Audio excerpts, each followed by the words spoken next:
3 days before my wedding. My father called me and said something I will never forget. "I can't walk you down the aisle." That was it. No emotion. No apology.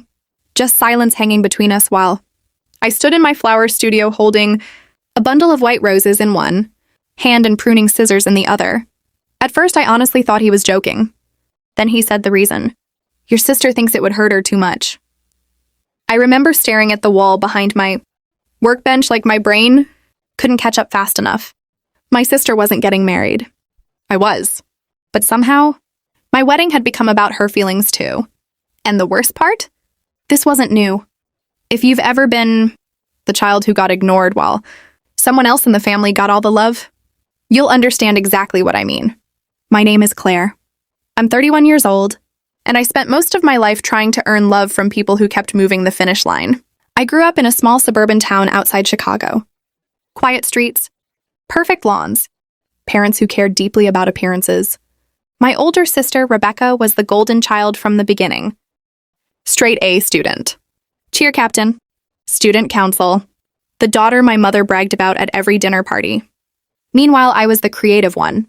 Which sounds nice until you realize that was just a polite way of saying nobody took me seriously. I liked plants, dirt, building things with my hands. When I was 15, I built a tiny greenhouse in our backyard using old windows from a neighbor's renovation project. It looked terrible, honestly. Crooked shelves, plastic roof panels held together with duct tape. But inside, everything grew. Tomatoes, basil, strawberries. I loved that little greenhouse more than anything. My father barely looked at it. One summer, I entered a regional gardening competition through school. I spent months preparing. Charts, soil samples, growth records. I won first place. My dad arrived after the ceremony ended because Rebecca had a volleyball event that ran long. He looked at my ribbon for maybe 2 seconds and said, "Nice job, kiddo." Then he checked his phone. That moment stayed with me longer than I expected. Because sometimes disappointment doesn't arrive loudly. Sometimes it shows up quietly, over and over, until you finally realize you were never chosen first. Things only got worse as we got older. My parents paid for Rebecca's graduate degree without hesitation. Meanwhile, I worked landscaping jobs through college to pay my own tuition. I remember coming home exhausted. One summer afternoon after planting flower beds in 90-degree heat. My mother looked at my dirt-covered jeans and said something I never forgot. "You're too smart to waste your life planting flowers." I laughed when she said it. Pretended it didn't hurt. But it did. Because all I ever wanted was for someone to look at what I built and say, "I'm proud of you." But what happened next changed everything. 3 years ago, I met Ethan. We met on a public park restoration project. I was redesigning the native garden section. He was one of the contractors working on the walking bridge nearby. The first thing he ever said to me was, "You're carrying that mulch bag wrong." I told him to mind his business. He laughed and carried it for me anyway. That was Ethan.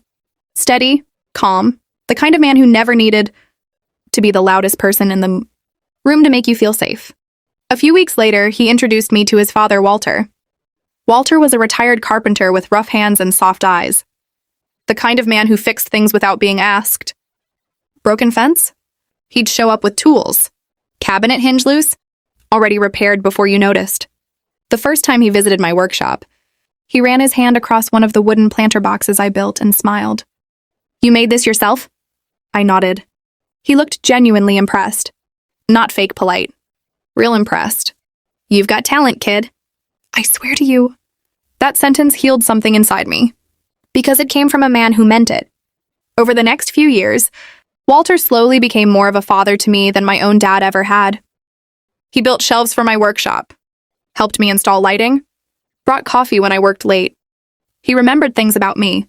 My favorite tea, my allergies, the fact I hated yellow tulips. Little things. Things my own family never noticed. When Ethan proposed to me under the string lights at a botanical garden event, I cried before he even finished asking. I truly believed maybe this wedding would finally bring my family closer together. I know that sounds naive now, but part of me still hoped. So when my father agreed to walk me down the aisle months earlier, I let myself believe maybe things were changing. I should have known better, because 2 weeks before the wedding, Rebecca's marriage started falling apart. Her husband moved into the guest room. Arguments every night. Passive-aggressive social media posts. The whole thing, and suddenly, my wedding became inconvenient. My mother started calling me constantly.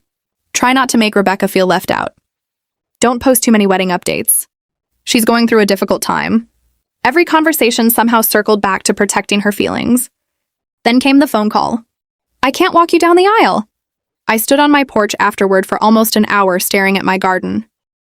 No tears. Just numb. Ethan eventually came outside and sat beside me. He didn't push. Didn't give advice. He just waited. Finally, I whispered, I don't want to walk alone. And that's when everything shifted. Because Ethan looked at me for a second and said quietly, You won't. I frowned. What does that mean? He hesitated, then smiled a little. My dad has been practicing tie knots on YouTube for a month, hoping you'd ask him. I felt my throat close instantly. Walter, the thought hadn't even crossed my mind because honestly, I didn't think I deserved someone showing up for me like that. Not fully. Not yet. The next morning, I drove to Walter's house. He was in his garage workshop sanding down a rocking chair when I pulled up. Classic rock music playing. Sawdust everywhere. I stood there awkwardly for a full minute before speaking. My dad backed out of the wedding. Walter set the sandpaper down immediately. No questions. No fake sympathy. Just complete attention. I swallowed hard and quietly asked, Would you maybe walk me instead? He looked at me for exactly 1 second before answering. I'd be honored. That fast. No hesitation. No conditions. No guilt. Just love. And standing there in that dusty garage, surrounded by wood shavings and half-finished furniture, I realized something that honestly changed my life. The people who truly love you never make you beg to matter. And I didn't realize it at the time. But the actual wedding day would become something nobody in that room would ever forget. The night before the wedding, I barely slept. Not because I was nervous about marrying Ethan. That part felt easy. It was everything else sitting heavy on my chest. The silence from my parents. The unanswered messages. The strange feeling that something huge was about to happen and I couldn't stop it anymore. Around midnight, my phone buzzed. Rebecca. I stared at her name for a long moment before opening the message. So I heard you found a replacement, Dad. I actually laughed. Not because it was funny. Because it was so perfectly her. Even now, she needed to turn my wedding into a competition. I didn't answer. 5 minutes later, another message came through. You really want to embarrass Dad like this? That one hit differently. Because suddenly I understood something I hadn't fully seen before. My father canceling wasn't enough.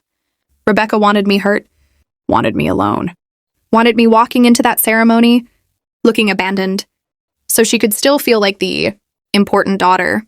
And honestly, that realization hurt more than the cancellation itself. Sometimes the deepest pain comes from finally seeing someone clearly. I put my phone face down and walked into the workshop behind our house. The lights were low. Buckets of flowers lined the walls. The smell of eucalyptus and roses filled the room. Walter's wooden shelves stood against the far wall. Smooth oak, handmade, solid. I ran my fingers across the carved corner, where he had secretly burned my initials into the wood months earlier. Seam, tiny, easy to miss, but permanent. That's when my eyes finally filled with tears. Not because my father failed me. Because another man had quietly spent years proving I mattered. And I almost missed it. If you've ever spent your whole life chasing love from people who refuse to give it, you know how strange it feels when someone offers it freely. The next morning, I woke up before sunrise. The house was completely quiet. Ethan had stayed at Walter's place the night before because of some old family tradition neither of them could properly explain. Honestly, I think Walter was more nervous than I was. At 6:12 a.m., my phone buzzed again. A picture message. Walter standing in front of a bathroom. Mirror wearing a charcoal gray suit and looking deeply uncomfortable. Underneath it, Ethan wrote, He's adjusted his tie 9 times already. For the first time in days, I smiled without forcing it. But what happened a few hours later changed everything. The venue was an old restored barn about 40 minutes outside the city. String lights, wood beams, wildflowers everywhere. I designed every arrangement myself. White roses, lavender, soft greenery. Tiny pieces of rosemary tucked into the centerpieces because my grandmother used to say rosemary helps people remember what matters. By 10 a.m., the bridal suite was full. My best friend Ava was fixing my hair, while 2 of my college friends tried unsuccessfully. to open a champagne bottle without injuring someone.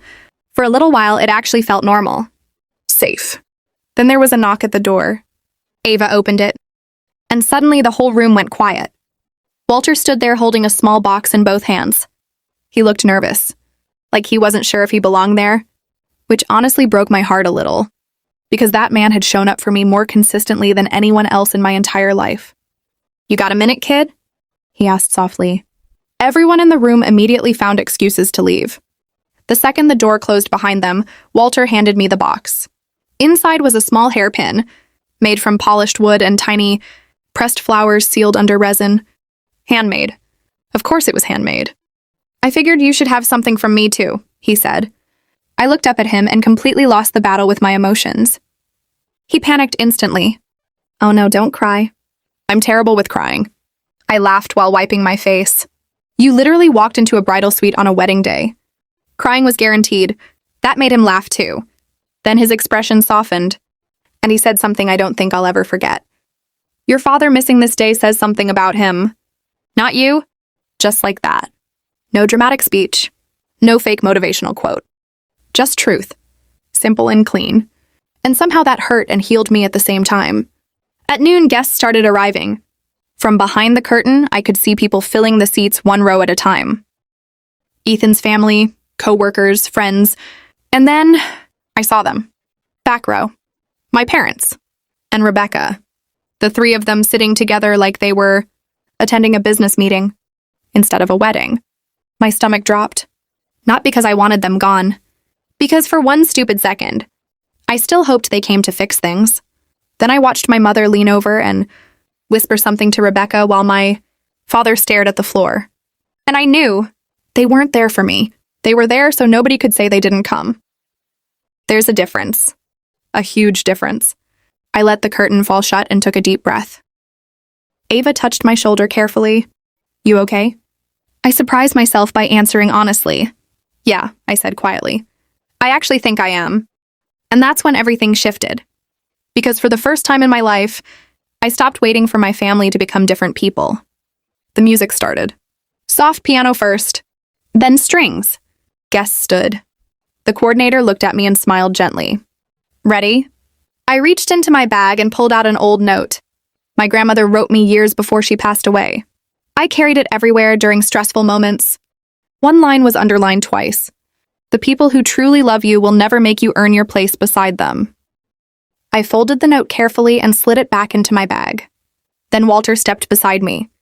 Dark gray suit, slightly crooked tie, hands rough from decades of building things. He offered me his arm and quietly asked, "You good, kid?" I looked up at him, really looked at him, at the man who showed up without hesitation, who never made love feel conditional, who never treated me like an inconvenience. And suddenly I realized something. Family isn't always blood. Sometimes family is simply the person who stays. I slipped my arm through his and nodded. "I'm ready." The barn doors opened. Sunlight flooded the aisle, and 200 people turned to look at us. The second those barn doors opened, the entire room went silent. Not the awkward kind of silence. The emotional kind. The kind where people instantly realize they're witnessing something bigger than a wedding. Walter squeezed my hand gently before we started walking. And somehow that small gesture grounded me more than anything else that day. I kept my eyes forward. On Ethan. On the future. Not the back row where my parents sat frozen in their seats. But even without looking at them, I could feel the shift happening across the room. People were noticing. Not just that my father wasn't walking me, but that another man stepped in without hesitation. And honestly, that difference mattered. Halfway down the aisle, I heard someone quietly crying near the front row. Then another. By the time we reached the altar, even Ethan looked emotional. Walter leaned close before placing my hand into Ethan's and softly said, "Take care of each other." That was it. No dramatic performance. No need to make the moment about himself. Just love. Real love. The kind that shows up quietly and stays. The ceremony itself felt like a blur after that. I remember Ethan's hands shaking slightly during his vows. I remember sunlight hitting the wooden beams above us. I remember realizing I felt peaceful, which surprised me. Because for years, every major moment in my life came with anxiety about my family. Would they approve? Would they criticize? Would they ignore me again? But standing there beside Ethan, I suddenly understood something. Their approval was never going to heal me, because the wound wasn't about one wedding. It was about spending years believing I had to earn basic love. And I was done doing that. When the officiant finally announced us husband and wife, the room exploded into applause. Walter clapped louder than anyone. I noticed my father didn't. He just sat there staring at me with an expression I couldn't fully read. Regret, maybe. Or realization. Sometimes those two things look the same. At the reception, things got even stranger. People kept coming up to Walter all night, telling him how beautiful the ceremony was, how emotional the walk down the aisle felt, how lucky I was to have someone like him. Every single compliment seemed to hit my father harder. You could literally see it happening, especially during the dance, because instead of a traditional father-daughter dance, I danced with Walter. And honestly, it became my favorite memory of the entire wedding. The band played a soft acoustic song while string lights glowed above us. Walter looked deeply uncomfortable being the center of attention. "I should warn you," he muttered. "I dance like a refrigerator." I laughed so hard I nearly missed a step. "You're doing great." "No, I'm surviving." The guests laughed. But then something happened I'll never forget. About halfway through the song, Walter suddenly got emotional. Not dramatic. Just quiet tears he tried very hard to hide. "I always wanted a daughter," he admitted softly. "Guess life had other plans." That absolutely broke me. Because this man had spent years loving people through actions instead of words, and somehow still worried he wasn't enough. I hugged him tighter and whispered, "You showed up for me when it mattered. That makes you family." He nodded once but couldn't speak after that. Across the room, I finally looked toward my parents' table. My mother looked irritated. Not sad, not emotional. Irritated. Like the entire night had somehow become inconvenient for her. Rebecca looked worse. She sat stiffly in her chair, gripping a champagne glass so tightly, I thought it might crack. And my father? He looked devastated. Not because people were judging him, because deep down, he knew they were right to. That's when everything shifted for him. I think he finally saw the truth nobody had ever forced him to face before. Avoiding conflict didn't make him peaceful. It made him absent. And absence leaves scars, too. Later that night, while I was standing near the dessert table cutting slices of lemon cake, my father approached me alone. Slowly, carefully. Like he wasn't sure he deserved to stand near me anymore. "Claire." I turned toward him. For a second, neither of us spoke. Then he glanced across the room toward Walter. "That man loves you very much." I followed his gaze. Walter was helping one of the caterers carry trays, because apparently retirement hadn't stopped him from finding work everywhere he went. "Yeah," I said quietly. "He does." My father swallowed hard. And suddenly he looked older than I'd ever seen him. Not physically. Emotionally.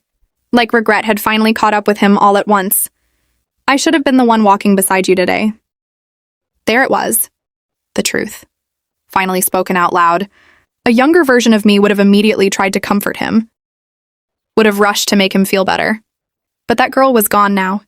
So instead, I answered honestly, "You should have." He nodded slowly like he expected nothing else. Then he looked down at his hands. I kept telling myself keeping everyone happy was the right thing to do, he admitted. But all I really did was fail you quietly. That sentence hit me harder than I expected. Because it was true. My father wasn't cruel in the obvious way. He was weak. And sometimes weakness causes damage that looks exactly like cruelty. Before I could respond, my mother suddenly appeared beside him. "Richard," she snapped softly, "people are staring." Of course that was her concern. Not the conversation. Not the pain. The appearance of it. My father looked at her for a long moment. And for the first time in my entire life, he didn't immediately move. Something inside him had finally cracked open. But before he could say anything else, my mother turned and walked away irritated, expecting him to follow. He stood there frozen between us. Between comfort and accountability. Between habit and truth. Then slowly, he followed her. And honestly, that told me everything I needed to know. The wedding ended around midnight. People hugged us goodbye. The lights dimmed. The band packed up. Before leaving, Walter handed me a small wrapped package. "Open it tomorrow," he said. The next morning, Ethan and I opened it together in our kitchen. Inside was a handmade wooden sign. Simple, beautiful, smooth dark oak. Carved into the center were 7 words. The people who stay become your family. I stared at it for a long time without speaking. Then I cried harder than I had all weekend. 2 weeks later, my sister called me. For once, she sounded completely different. No performance. No manipulation. Just tired. Her husband had officially left. The divorce was happening. And suddenly all the attention she spent years fighting for wasn't fixing anything anymore. I think I spent my whole life trying to win, she admitted quietly. And I don't even know what I was winning anymore. I listened, but I didn't step back into the old role. Because healing doesn't mean reopening every door that hurt you. Sometimes healing means learning where your limits are. A few days after that, I received a handwritten letter from my father. Not a text. A real letter. In it, he admitted something I think he had known for years. He wrote, "I confused avoiding conflict with being a good father. They are not the same thing." I read that line 3 times, then folded the letter carefully and placed it in a drawer beside my grandmother's old note I never wrote back. Not because I hated him, but because some apologies arrive after the damage already shaped you into someone new. And honestly, I liked the person I became without their approval. These days, Ethan and I are building a new life together. Walter still visits every Sunday.